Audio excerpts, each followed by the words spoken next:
So on the panel today, we have three incredible teachers who are going to share light on the changes that they have experienced in the past 6 months as the world has changed and the face of education and the roles of teachers have evolved.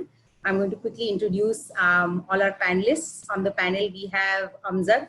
Amzad teaches grade 5 students in a low-income government school of Hyderabad.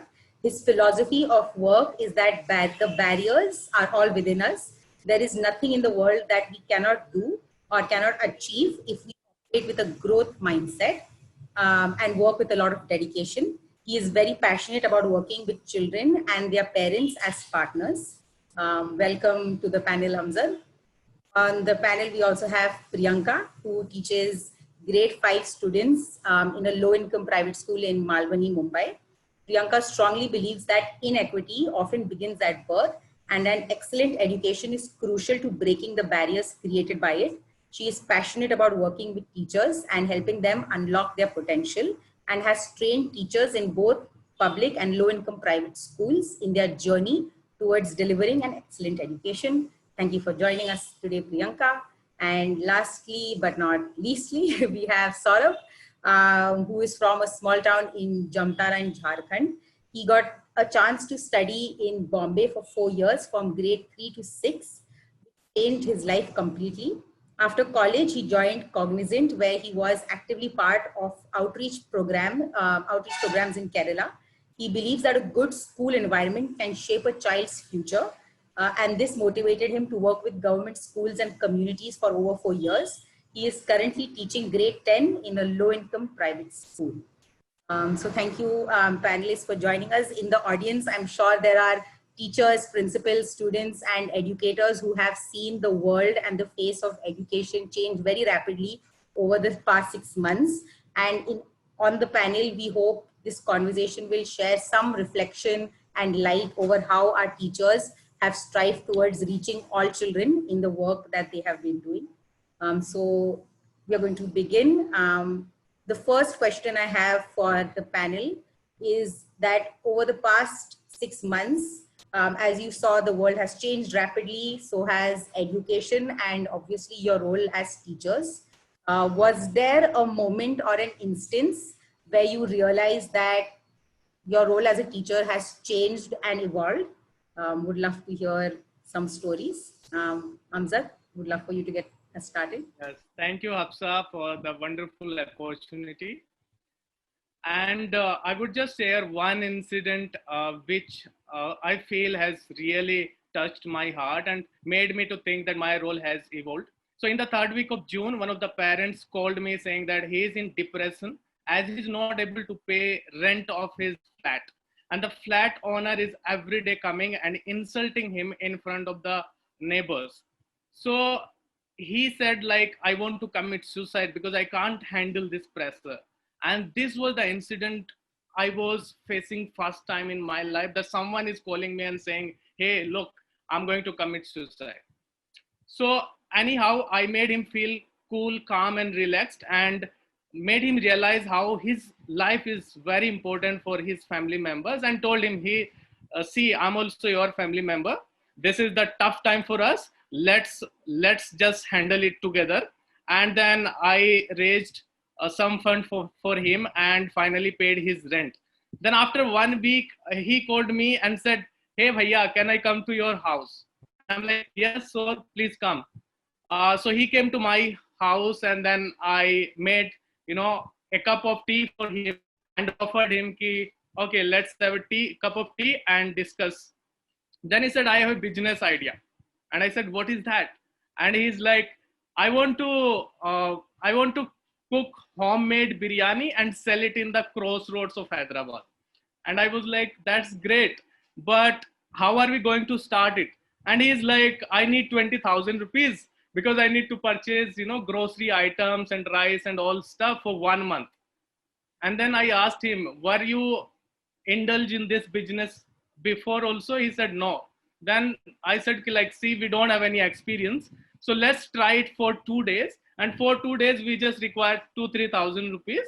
And that you can take from me and just start. And once we start selling it. Then we'll collect feedback from people about the taste, about the place, the frequency of customers. So I suggested him even to put his stall of biryani nearby the hospitals, because lots of the patients were visiting in the hospitals and all. And in the very first day, he earned profit of 1800 rupees, and his biryani was sold by 12 noon. And he called me from there, hey bhaiya, I earned 1800 rupees profit and it was good, and in half day only my work is done. And that was the moment when I realized that my role is not just teaching within the four walls of the classrooms. My role is also to help parents to set up their businesses because they lost their employment, also to provide them rations, also to visit in the communities and make sure that whatever issues they are facing, they are resolved, and just making lots of call to check how they are feeling. And so I just felt this moment has made me realize that I'm not just a teacher, but I am a very responsible family member of 112 families. So yeah, thank you. Thank you for sharing that, Amjad. Yes, sorry. Thank you, Amjad, for saying it. I'll just add on to that. So so in Teach for India, we have the concept of Bhaiya and Didi. And like during the fellowship in 2016, I was able to live by that word. But during this past 6 months have made me realize that more. So we have the system where we were able to distribute rations to the families, and families which were struggling were able to get it. But still, a kid got in touch with me personally saying that we need rations, and I was able to help it. So that went by. But in the month of May, when we had Eid, that's the time, like from past 4 years, I've been visiting communities and going to all the houses to have biryanis. And this time it wasn't possible because of the situation. And then like I got a call from the kid at evening 7 o'clock, 8 o'clock saying, Ki, Bhaiya, I am near your house and I want to give you the biryani. And like and the kid was not ready to take a no for the answer. And he came with his father at the night, 8 o'clock. He gave me the biryani and he went away. So that moment I realized like it's just not like Bhaiya, I have become the integral part of the family. And the line which we used to have, because there's a thin line between a teacher and being a friend. I think during this past 6 months, that line has become more and more blurred. So I think my role as a teacher has evolved a lot during this period. Thanks, Saurabh, for sharing that. Many reflections on how your roles have evolved, how ration distribution and making sure that our families have their essentials have become a part of your life, and how you're feeling a more stronger part of people's families. So thank you for sharing those reflections. Priyanka, would love to hear your thoughts as well. I echo a lot of what Saurabh and Amjad said. So I teach grade 5 in Malvani, and I'm teaching a new classroom. So I've been teaching for 3 years. This is my 3rd year. And so the first time I met my kids was virtually, and their parents, right? So, but the shift that I have seen is that I started thinking beyond just, how do I ensure learning? How do I ensure students turning up to class? To how do I ensure the well-being of the families of my kids as well? I spent a lot of time just having a lot of conversations with the families, and I just realized that the whole community had been through so much. There's so many fears that came up, and I realized that I had to play the role of an active community participant and just someone who could, calm their fears. If it was, we don't have groceries, then I ensured they had that. If it was, how will our kids learn? We don't have fees to pay, then I fundraised for that. My co-fellow and I did, co-teacher and I did. If it was, we don't have smartphones, and ensuring that they got smartphones to learn. I think, so ensuring that the mental health of the families of my kids was stable was as important to me as that of my students. So like Amjad and Saurabh said, like being a family member, being part of their families, I think the transition that's happened.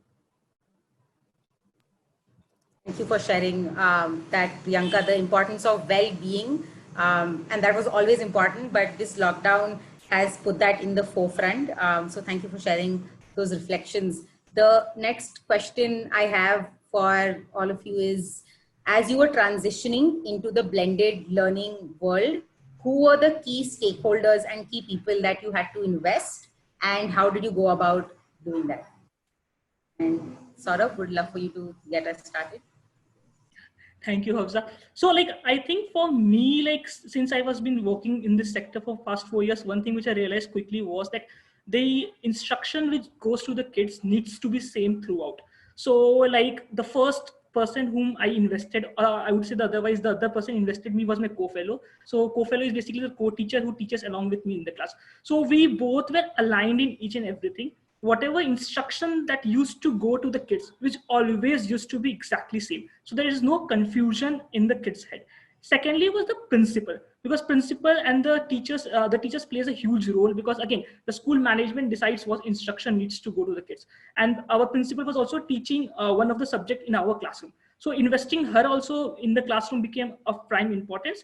And what we did was we were using Google Classroom. So me and my co-teacher were using Google Classroom, but my principal was still using WhatsApp. So investing her and making sure she learns Google Classroom, and she was so quick, she learned the Google Classroom in a week and she was able to use that as well. So the line chain of instruction which used to go to the kids always remained the same, and that helped the kid also to see the transition from the school to the virtual world. Yeah, thank you, Afsa, for the question. Thanks, Saurabh. I remember you were sharing once that how your classroom started using Google Classroom initially, and slowly now your entire school and all the students are learning on Google Classroom. So that's a great story of investment. Yes, Amjad, Yeah, would you like to share? yeah, I would like to add what Saurabh said. So I invested, like, I hope we all invested, parents, students, and HM. But I would like to talk more about student investment. So in the first month of blended learning, I saw that out of 112 students, only 35 students were having access to smartphones. And then the question in my mind was, what about remaining 75 students? Should I leave them and just teach those 35? And my heart and soul was saying, no, Amjad, because these are the students who are not having access, are most deprived students right now. So they are less privileged than those who are having smartphones. So then I started designing worksheets and delivering them in the community. So calling the parents, ki, hey, please come. I'm giving worksheets for the kids. Just come and pick up like you used to pick up Rasan kits. So in the same way, we will. I delivered, physical learning packets, and then teaching Zoom was the one of the toughest and challenging thing for me. So there were three categories of students. So one is I'm making them calls and giving them instructions how to install Zoom and use it, mute, unmute, and everything. And they were able to do it. And the second category was they were not able to follow instructions over phone call. So I requested one of my friends to make a video where she is teaching them how to download Zoom app, how to use link, how to mute, unmute, and send them on WhatsApp. So that was the second category. Third category was like they were not able to even follow instructions on phone call and not even with the help of video. So then I made a list of these parents and I asked them, please, when you are coming to pick up and drop worksheets this time, please bring your smartphones.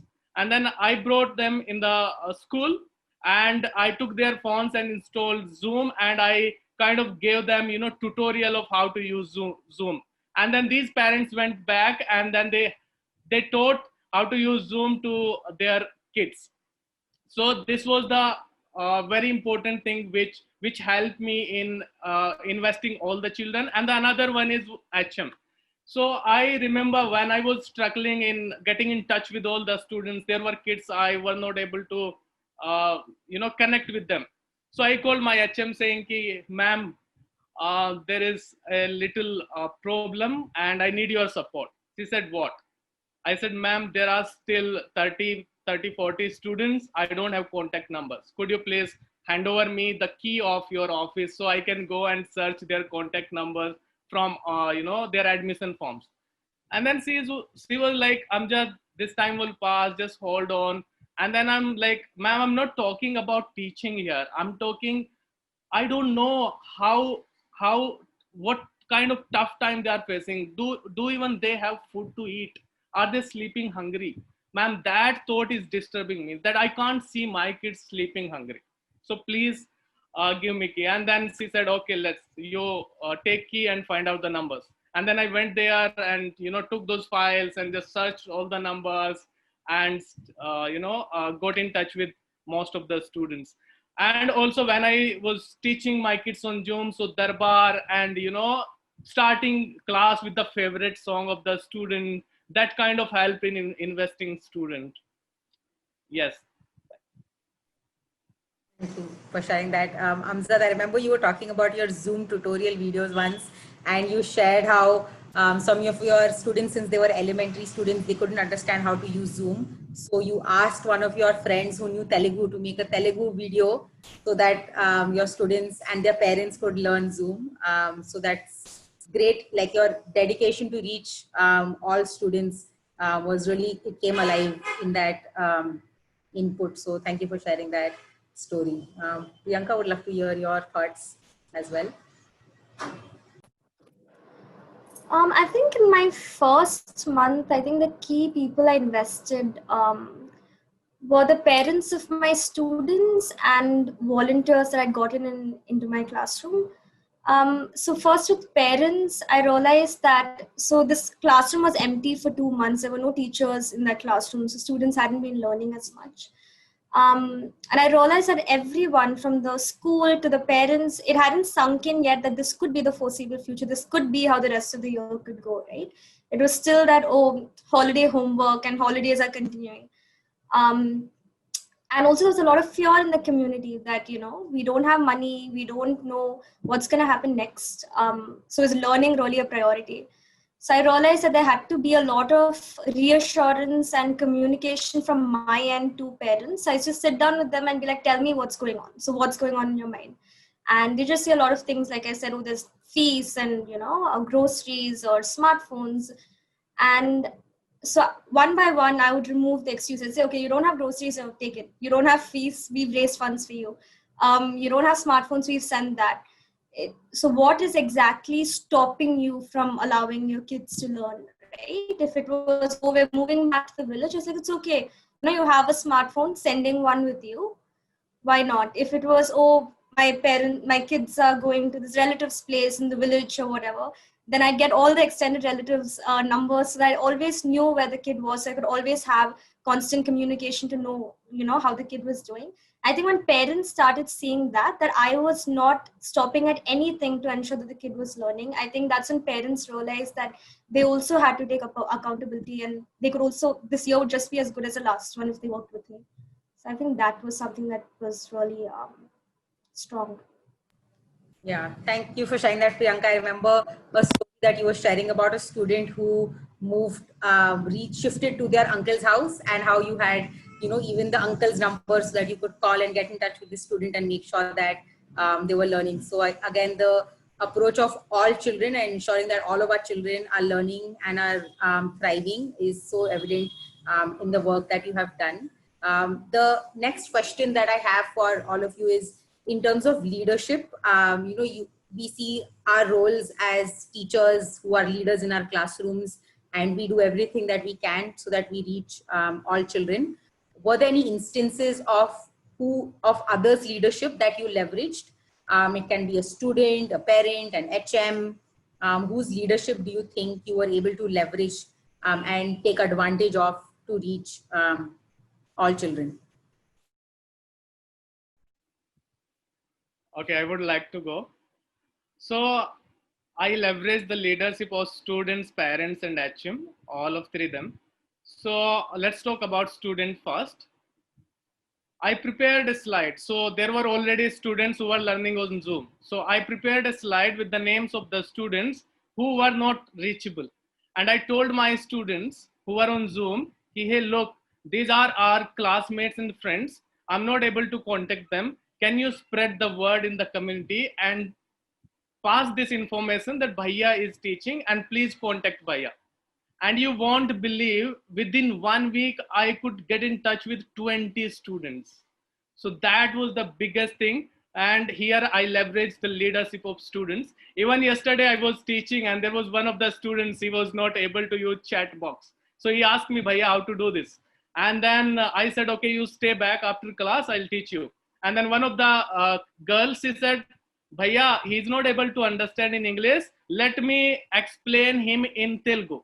And she explained to him in Telugu, and he learned how to use chat box. So this is the leadership which I leveraged, student leadership. And then when it came to the parents, so there were few students who were not having access to smartphones, and they were the neighbors of our students. So I called few parents and said, Ki, please can you go to their homes and request those parents that their child can come to your home and sit with your student and learn. And they were agreed and they went. So we kind of made paired of students when they were coming to their friend's home and learning. So that's how I leveraged the leadership of parents. And HM, so there were still around 20 students who are not reachable. So so last option was for me that in government school, books were being distributed. So I prepared a list of the name of the students who were not in contact at all. So I hand over this to the ma'am because I knew that when this message will spread in the community, textbooks are being distributed in the school. So those students might come to collect textbooks. And I hand over this list to the HM and said, ma'am, if these students comes from my class, please make sure that they talk to me so I can get their number. And that's how I got numbers of remaining 15 to 16 students also. And here I again leverage the leadership of HM. Thank you. Thank you, Amjad. I just want to remind the people in the audience that Amjad students are 5th graders. So to hear stories of 5th graders helping each other learn Zoom and make sure that, you know, their peers are learning is such an incredible and inspirational story for all of us. So thank you, Amjad, for sharing that. Yes, sir. Yeah. So like I would just talk about one I leverage the leadership of parents the most, because I have been working with Pune Children's Zone, where we worked with the community for 2 years. And while working in the community, I realized that all the parents wants their kid to study. It's just that we need to find the right selling point to them, but all of them at the end of the day want the kids to study, and that's the reason they're sent to the school. And with that very idea, when I joined the TTF, one thing was very clear in my head from day one was that I want to invest the parents as much as possible. And due to this virtual world, one thing what we did very quickly was like we started having PTMs. So what we did was we divided our entire class into 2 big buckets, and bi-weekly we will be having a PTM with them. The idea of this PTM, like in school, what we used to have usually was like an hour-long PTM, and most of the parents weren't able to come for the PTM. But here, since it's a virtual PTM, the idea was just having 15 to 20 minutes PTM early in the morning from 8:30 to 9 before the parents leave.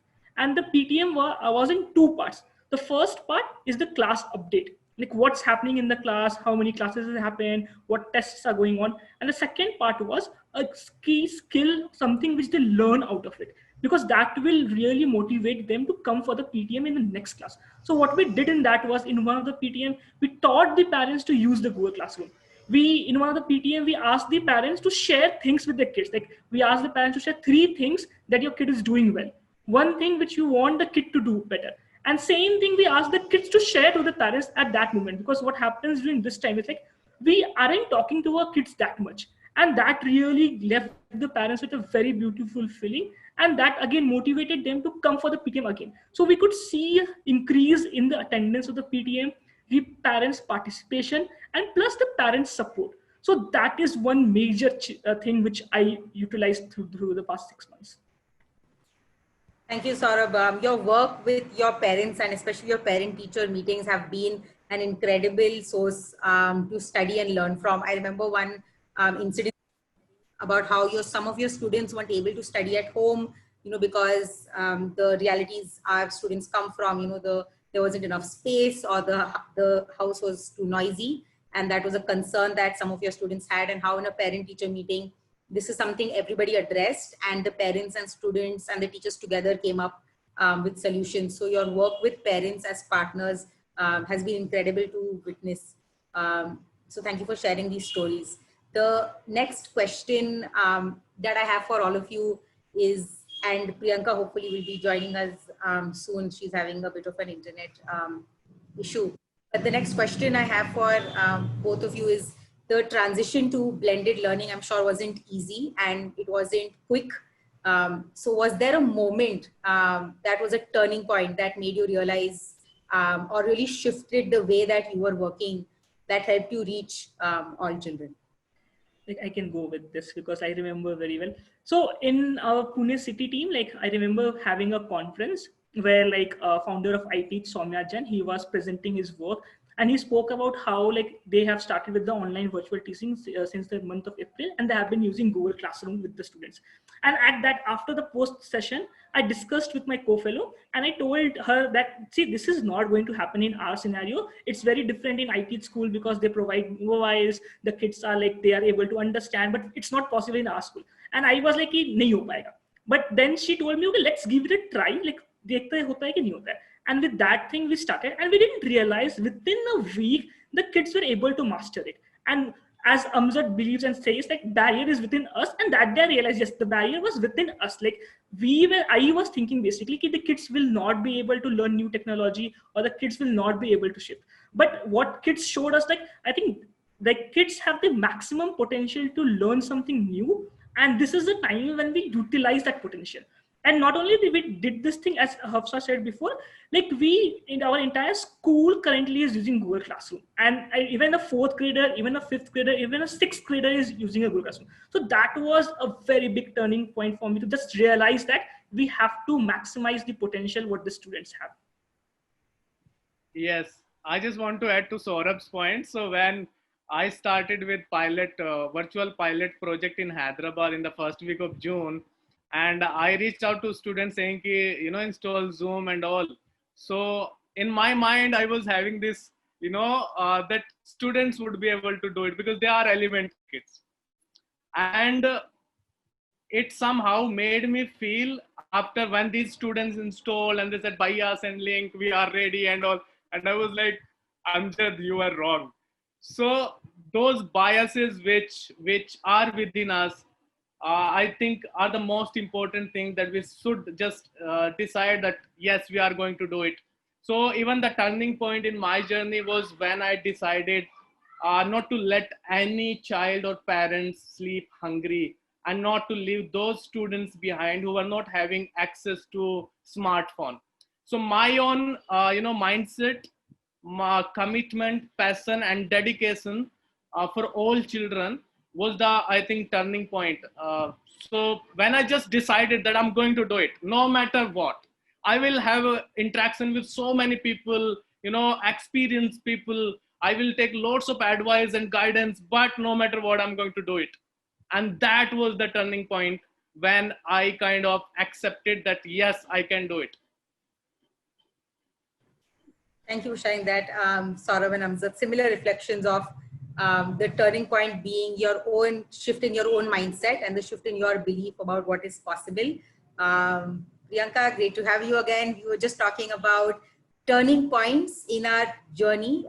Any moment or realization that made you feel like you are going to reach all children now? Was there a moment in your journey that you'd like to share with us? Yeah, I think for me, it was just, so I came in with my own set of biases. I have the same thinking that, okay, this is just temporary. I don't see how actual learning can happen, and we'll just temporarily fix till we go back to school. But then I stepped in and I noticed that only 20% of my kids were sending in work. I was talking to my HM about, my headmaster about it, and I realized the community had been through so much over the last 2 months, right? Parents had lost their jobs, they had family members had medical emergencies where they didn't have money for it, and the impact that would have had on the kids, right? And then I realized that kids and families and everyone is the safest when they're learning, right? When kids continue to have goals and continue to have aspirations. And I think that's when I realized that when I was teaching in a physical classroom, if I believe that, every child can and will learn and no child gets left behind, there's never a better time to practice that than now, right? I think everyone needed a sense of normalcy. So I think that was a point. I saw that 20%, I learned about the community, and I realized this sense of urgency, there's no time to waste. I think that's what switched to all my kids are going to learn this year, no matter what. Incredible. Thank you for sharing that. All of you, I have one last question for the panel. after which I'm going to open this up to our audience. So audience members, if you have any question for either of our teachers, you feel free to write that in the YouTube chat box and I will ask them directly to the panelists. Last question for the three of you. What has changed in your philosophy and your thinking about teaching, learning, and education? What has changed and what has remained the same? And Amjad, do you want to start us off? Okay, sure. So I think what has changed is I always had this fantasy of teaching in a wonderful and colorful classroom, but I was not able to do it in physical classroom because I need lots of resources for that. But in this virtual classroom, I can do this. I can make my PPTs, very, very colorful, interactive, attractive, all those stuff I can do now. So that had changed, which make me feel so happy actually. And the mindset of like just our work is just teaching. So now it has changed. Our work is not just teaching. Our work is to empower the whole community and family. So it's kind of कि गोद ले लिया ना, प्रधानमंत्री ने गांव गोद ले लिया, so हमने families गोद ले लिया. So it's our duty now to help them in every crisis they are facing. So that had changed. And then I think obviously my philosophy of life is like barriers are within us. So earlier I never used to realize this. So this also had changed. Now if someone say, hey, look, this task is very tough and you cannot do it. And I'm like, what? I can do it. So that self-confidence, that belief in myself had changed. Now I believe I can do things. And the other important thing is I can just feel that parents are very important. So what happens now? Now parents sit in the virtual classrooms and observe. So in physical classrooms, I always used to think like they are integral part of our education system. Why can't they come in our classroom and sit? But in our schools, there are timings for parents to meet to the teacher. They cannot come and observe classes. So I never used to like that idea. But now they are sitting in the virtual classrooms and observing how child is performing, helping the child and monitoring his or her homework and even interacting. If something is going wrong, then parents will be, Bhaiya, this is going wrong on the spot. So that has changed, that we were not allowing parents to come and observe our classrooms, but now they are observing. Even we can't say no. We are encouraging them to observe because we need their support. They are elementary kids. We need their help. So that has also changed. What remains same is, so I built this culture of helping each other in my classroom. So now my kids help each other even in virtual classroom. So earlier also they used to help, now also. So I think that remains the same. And obviously our belief of that every child is unique and talented, that has actually become more stronger now.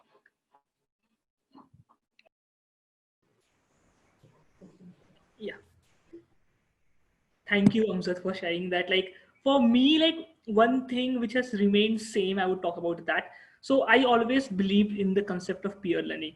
And to be very honest, like I passed or survived my college because of peer learning, because I still remember like before the exams, I used to learn from my friends and that's how I passed all the exams. And I know like the kids can learn better from their peers, like, and they can learn very, very quickly. And that's one thing which I made sure that happens during this lockdown, because lockdown make kids are together and they are able to talk to their friends more than to their teachers. So what I did, a simple thing what we did was we came up with an idea called study time, where like what they do is they 2 or 3 kids, they used to start it first. They came together at a particular point of time on WhatsApp, no meeting, nothing. On the WhatsApp, they will text each other, let's start studying. And at the same time, all three will go, someone will suggest a subject and start studying. And after 1 hour, they will come back and share what they have studied. And right now we have 11 kids doing the same thing at the same point of time. What I've seen that they are learning from each other, they're holding each other accountable, they're pushing each other to think more and more. And plus it is also acting as a support system for them. So that is one thing which has remained with me, and and I think due to the virtual world, that has also been built in them. Okay, we can learn more and more and better from our friends as well. What has changed is like, as Amsa said, like nothing is impossible. Like if we have that will, and if we want to do something, we will be able to do it. Even if like everything changes, still we will be able to do it if we have that will. So that is the thing which has changed in me. I think just adding on to what Amjad and Saurabh just said, I think what has remained the same is the philosophy that, you know, that all children will and can learn, no child should ever get left behind. I think what has really changed for me, which was very unexpected actually, was my assumptions about what a student needs to learn. So I always had this idea that, oh, there has to be physical proximity. The teacher has to be in the classroom to build relationships. Kids need to be outside their homes to actually learn properly. I need to be in the homes of the parents of the kids to build a relationship with the families. And now I realize that all of that is already happening in a virtual setup, that my kids are learning, you know, right where they are. It's just, I realize an effective education, I think, is one that allows everyone to adapt, right? That teachers also need to adapt, and if students also can adapt. And if that happens, they will learn. I think that's what has changed for me. Thank you for sharing, Priyanka, Saurabh, and Amjad. We have about 5 minutes left and a few questions from the audience. So the first question is from Pratyay. He's asking, what has kept you motivated and committed in these trying times? Saurabh, would you like to share some reflection? Yeah. So I will. So one thing which keeps me motivated, like when I was a kid, because of my uncle, it was possible to change my life trajectory, because I come from a place where like education was never a priority. So he brought me out, he made me stay in a place, and for 4 years, he just made me realize how important that education became. And that was the whole reason as well I joined fellowship. And that's, I want to become that person for all my kids, to just make them realize that no matter what, if we study, if we are going to stay focused, our life trajectory is going to change at one point of time. And what during this time has helped me is just realizing that like we need to put in our effort no matter what. We have to make sure, and we have to believe in ourselves. So these are the two things which has made me motivated during these times. Does anybody else want to add anything? What has kept you motivated during these times? Yeah, just echoing what Amjad, you want to go? Go, Priyanka. Okay. Just echoing what Saurabh said, I think what has kept me motivated is just, it's this overwhelming just sense of belief, just because I have to believe, right? If I don't believe that this is possible, then there's no one around me who will believe with me. So it started off with just this blind sense of belief that just act till it actually happens, because I didn't know, I didn't have it all figured out.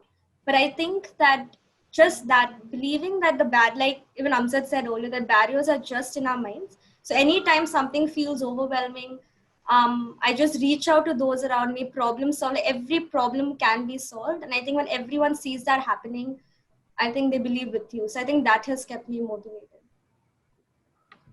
Thank you, Priyanka. I'm going to just ask the next question from the audience. Amjad, would love for you to share your reflections on this. This is from Janaki. They are asking, do you think that the outcomes of your efforts bring the same results for students who have access to technology and for students who don't have access to technology? Yes, Afsa. So what I truly feel that it is not same, but somewhat similar. Like it's not exactly same, because those who are having access to technology, I'm able to, you know, plan and teach them properly. But for those who are not having, what I'm doing, I'm designing worksheets, delivering it to them, and then making voice calls and, you know, explaining them. So I'm also leveraging the, you know, strength and leadership qualities of few of the volunteers. So these volunteers make calls to them and teach them.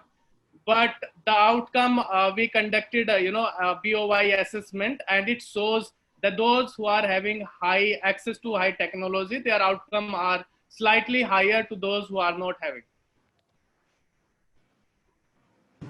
Yeah, I think it's undeniable that technology, as it is an enabler, and as much as it can, build the bridges of inequity. The lack of access that our students have to technology has also been a barrier, which is why in all of your reflections, I heard your attempt to give access to your students to technology, and that has been a major factor. I think that's something for all of us to reflect on, as technology has been a great equalizer, thinking about students who don't have technology and how they are learning at this point. So thank you for that question and that response. Quickly, there's a great question for Priyanka that I really want your reflections on. Priyanka, this is from Freya Ray, and they are asking, what were the challenges you faced while building relations with different stakeholders virtually, since you started in a new class and you hadn't met them before?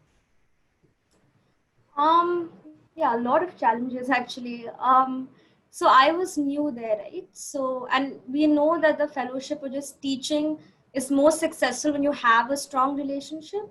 So there was a little bit of mistrust because I was just someone who came and I was giving instructions, and I realized that this would never work if I just expected parents to trust me, if I expected students to trust me, or just because I've come into the class by virtue of that, they should trust me. So I worked very hard on building that and just making parents feel like at the center of everything, I have student well-being at heart, right? That so there's just a lot of, so I used to make this thing called Tea Time with Didi, where every day at 4 to 5, I'd get on a video call with students and their families, and we just sit down, we drink a cup of tea, and I just ask them how they were doing, how COVID had affected them, and all of that. I think I try to connect to them at a human level and let them see that, at the end of the day, we all are trying to do our best, and I'm just there to continue the teaching and the education of their kids. I think when they saw that, they had more faith, and there's this more, again, this normalcy that is created that, okay, students will continue to learn this year like they did last year. So I think that my toughest stakeholders were the parents. And I think even the HM, my headmaster is really, really supportive. But even that, I would constantly ask him how I could help out the other teachers in the school, how I could contribute in maybe distribution or what the school needed as well. So I think when all the stakeholders saw that I was here to help, I think that is something that changed things. Incredible. Chai Time with Priyanka Didi is very famous with the rest of our teachers as well. And I've seen that being adopted by so many fellows and other teachers. One last question quickly, Saurabh, would love for you to answer. What all can teachers do to promote peer learning in today's scenario? Thank you, Akshay. So quickly, I'll answer. So one simple thing which I am doing with my kids, so because right now they are giving exams. So what I did is like, okay, this is how you are going to study. I told them, okay, study, practice all the questions. And then I asked them a question. Once you have read the message, share whom are you going to teach. And because I believe like if you are going to teach, that's where your concept becomes more clear. So, and all the kids took a name. Okay, I'm going to teach this person or I'm going to teach that person. And that's when I confirmed with the students and they were teaching the other kids. So that is one way in which we can leverage peer learning during this time. Just asking the students, whom do you want to teach? And they go and teach their kids through videos, through calls, or through Google Meet. So that's how that can be leveraged right now. Yeah, I've also heard stories and practices of teachers, giving group tasks to children that they do together on WhatsApp, and then they come on Zoom and share what they've done together with their peers, and many other such strategies. So we are almost out of time. No, we are actually out of time. So thank you so much, Saurabh, Priyanka, and Amjad, for sharing your reflections. And thank you for everyone in the audience for your questions and joining us today. And congratulations to all of you and all of us in this education field, and ensuring that we are doing everything that we can to reach all our children and ensure that all of our children are learning and receiving an excellent education in spite of all the challenges that we are facing. Thank you so much.